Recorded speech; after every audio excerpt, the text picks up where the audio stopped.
महाशिवरात्र 3 शब्दांचा संधी आहे, राईट? महा, शिव आणि रात्र. रात्र जसं नवरात्र, आता नवरात्रीमध्ये आपण त्या शक्तीची उपासना दिवसा करत नाही का, तर करतो, परंतु रात्रीच्या जागरणाला विशेष महत्व आहे. ह्या रात्रीचं सुद्धा तसंच आहे. आणि ही रात्र कोणाची आहे? शिवरात्र. ही शिवाची रात्र आहे. आणि जर का मी आपल्याला सांगितलं की ही शिवरात्र अगदी प्रत्येक महिन्याला येते, तर आपल्यापैकी किती जणांना खरं वाटेल? येस मित्रांनो, ही शिवरात्र प्रत्येक महिन्यामध्ये येते. पण कधी? तर अमावस्येच्या अलीकडची एक तिथी. म्हणजे चंद्र जेव्हा पौर्णिमेपासून अमावस्येकडे प्रवास करत असतो, तेव्हा 14व्या तिथीला अगदी बारीकची चंद्राची कोर असते की जी दुसऱ्या दिवशी नष्ट होणार आहे आणि अमावस्या होणार आहे. अर्थात पूर्ण काळोख, न्यू मून किंवा नो मून अशी जी स्थिती म्हणतो आपण, ती. आणि ती तिथीला लीड कोण करत आहे? तर शिवरात्र. कृष्ण पक्षाच्या चतुर्दशीचा तो चंद्र जो अगदी बारीक किनार दिसते, त्याच्या गर्भातून काय जन्माला येणार आहे? त्याच्या गर्भातून अमावस्या जन्माला येणार आहे. आणि अमावस्या म्हणजेच काय? No moon. इतर 29 दिवशी आकाशामध्ये चंद्र असतो, अमावस्येला नसतो. म्हणजेच काय? शिवाचं कार्य. आपण काय म्हणतो शिवाला? त्रिमूर्तींपैकी, ब्रह्मा विष्णू महेश पैकी शिव आपल्याला काय म्हणतो? डिस्ट्रॉयर आहे. शिव हा डिस्ट्रॉयर म्हणून आपण त्याला रिगार्ड करतो. आणि म्हणून ती जी शिवरात्र आहे ती काय करते आहे? ती चंद्राला डिस्ट्रॉय करते आणि नो मून होतो. परंतु तो नो मून आहे का मित्रांनो? नाही.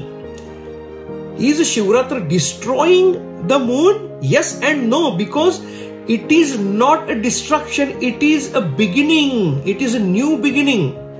कारण त्या अमावस्येच्या चंद्राला आपण न्यू मून सुद्धा म्हणतो, कारण त्या अमावस्येला एक महिना संपतो आणि नवीन महिन्याला प्रारंभ होतो. पॉसिबिलिटी, शक्यता होते निर्माण नवनिर्मितीची. आणि ती शक्यता निर्माण कोण करतं? अमावस्या.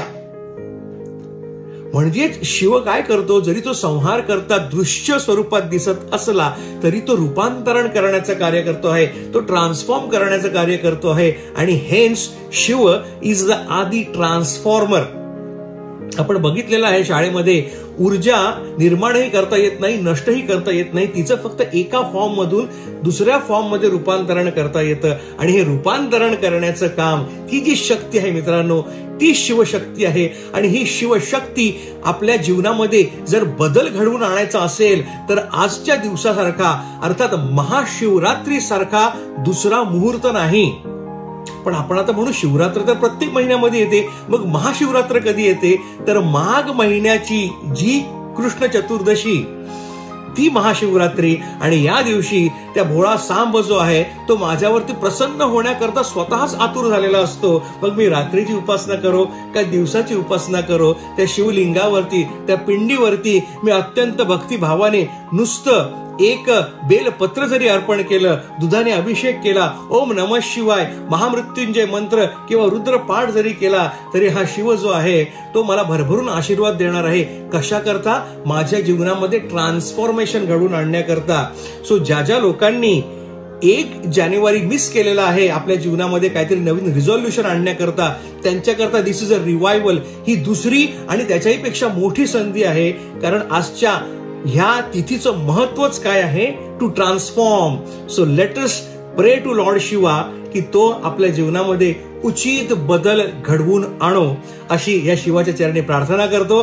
आणि सर्व बिटवीन द लाईन्सच्या श्रोत्यांना मी महाशिवरात्रीच्या अनंत शुभेच्छा देतो. जय शिवशंभो, हर हर महादेव.